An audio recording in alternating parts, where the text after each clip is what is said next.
Okay, I'm going to see if I can do a little quick version of a card similar to this one that I made the other day using die cuts and coloring them with ink.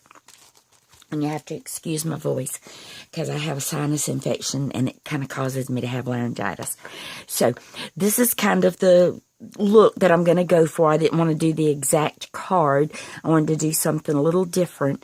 So these are all the different die cuts. I'm going to use little dandelion looking flowers on this one. And then this is the little, I call it the little string looking heart, but it's a wonderful background piece. And just a new leaf die that I had got. And this actually has a solid center in it, but I wanted the center open so I could see some of this background from the tree looking piece. So I just cut that away.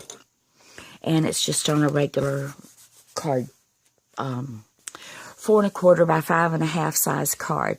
So now I'm going to apply some color to this. And this is basically how I do it. I just begin rubbing the ink. And I had already run this through the embossing folder.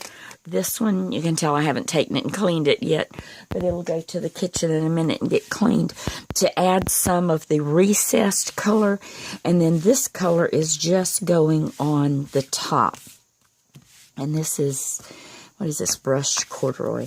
I just grab colors and use them according to what I like. So sometimes I'm not sure what I've used.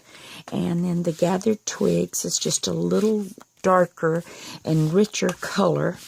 So I'll put some of that across it. And that pretty much is going to be it as far as this piece. Let's see if I've got some water in my bottle that I can spray and clean this up.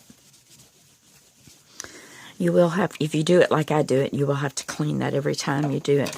Okay, I want to add a little bit of distressing so that when this is layered onto the card, my edges just aren't so straight.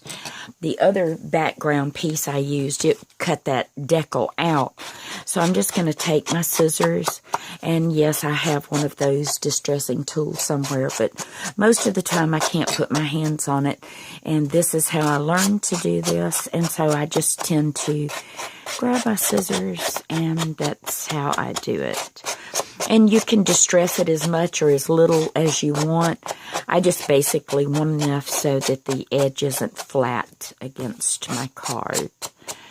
So it looks like it has a little bit of dimension layered onto it. And then I'll take a sponge and some of this same gathered twigs and give it a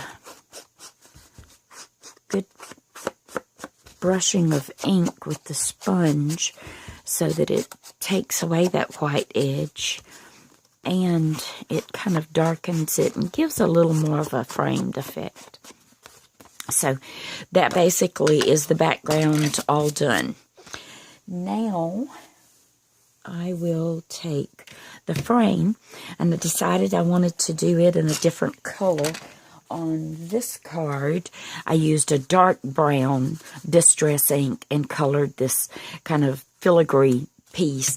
But since I was using this, I'm going to take, what is it, Stormy Sky. Like I said, sometimes I'm not sure what colors I use. I have to go back and look.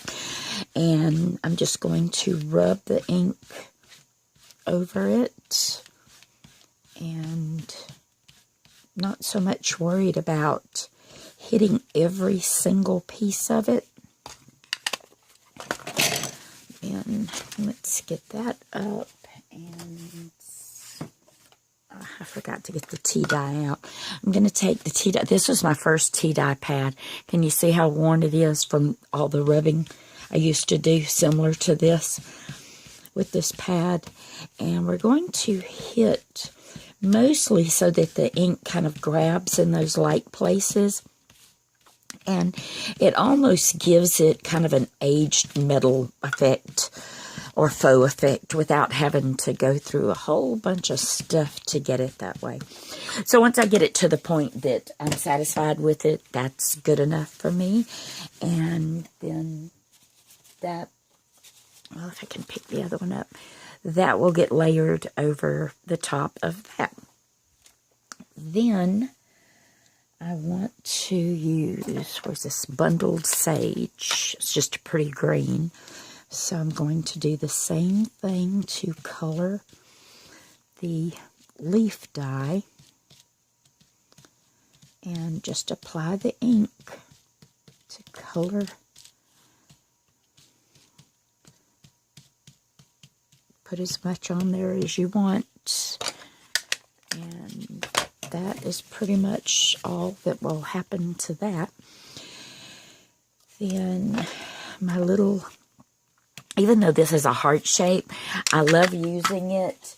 And I've done it in lots of different cards that I've made, but I like the fact that it almost looks like loopy pieces of string, like you would take maybe some little cording and do little loops, but it's all done from a die. So it, for me, I use it more for that than I ever do a heart shape. And I figured the straw gives it a pretty nice color that would simulate or emulate maybe some burlap thread or something that was on there. Then I'm going to do these little dandelion pieces, and I didn't want to do traditional yellow, so I got this marigold color out, and I'm going to do the tops or the flower part, and just get the color on there. And yes, I realize I could use a tool to do this, but for me, that's the reason I do this, is so I don't have to use a tool. And it gives me the color that I want. And let's see, we're just going to press that one into it and color it. And I've been used to doing this for years and years and years, so I just tend to go back to what I know and how I do things. Let's see, let's get some of that excess orange up. And take the green, kind of come from the base of the flower, and on the two that have little stems, add the little green stems to it. And hopefully all of that came up. Now on this card, let's see, move that out of the way. On this one I went back with a very light color, and I'm not sure if I used rose, or I think I used the rose color on it. So I think on this one I'm going to use old paper and just take away the white of the card base. And then it will kind of give a little bit of a, the way the ink hits the edges, it kind of takes care of you having to brush any ink on it. So then that will go right there. Let's see if we can do this really fast.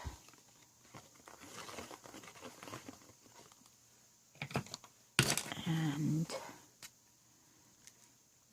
because I know this was an exact layer for the card, it should have approximately 1/8 of an inch around it.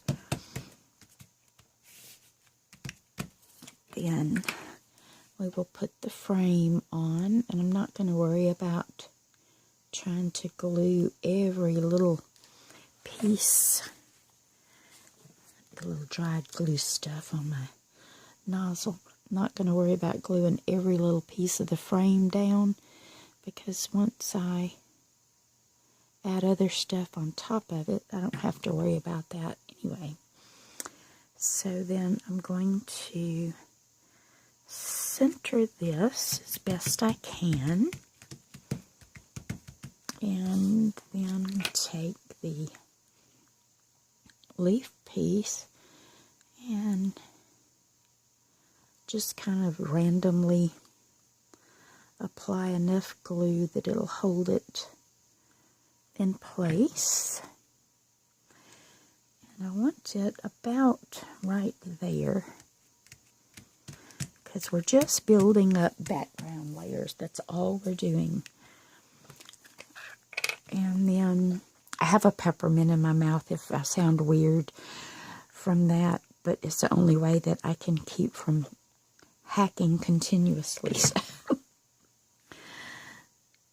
And then we're going to layer what I like to refer to as my loopy string. And I don't glue this part down because I want that to have that little bit of dimension there.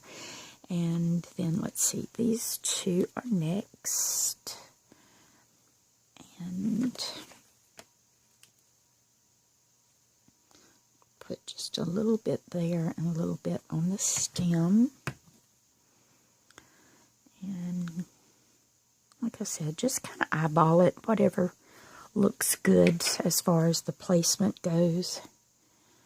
A little bit there and a little bit on the stem.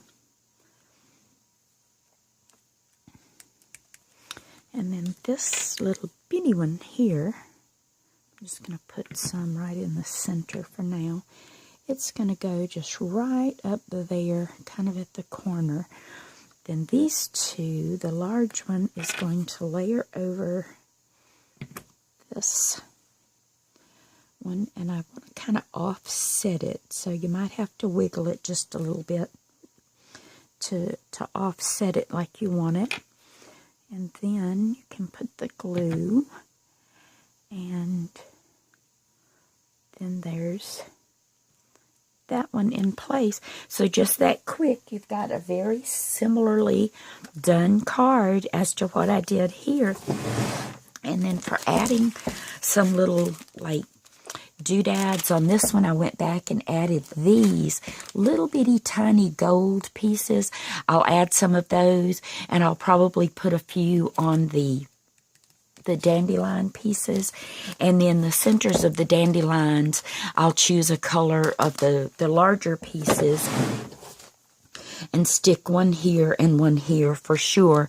And that may be all I do to it, but once I get it finished, then I'll take a picture of the finished pieces. Hope that helped.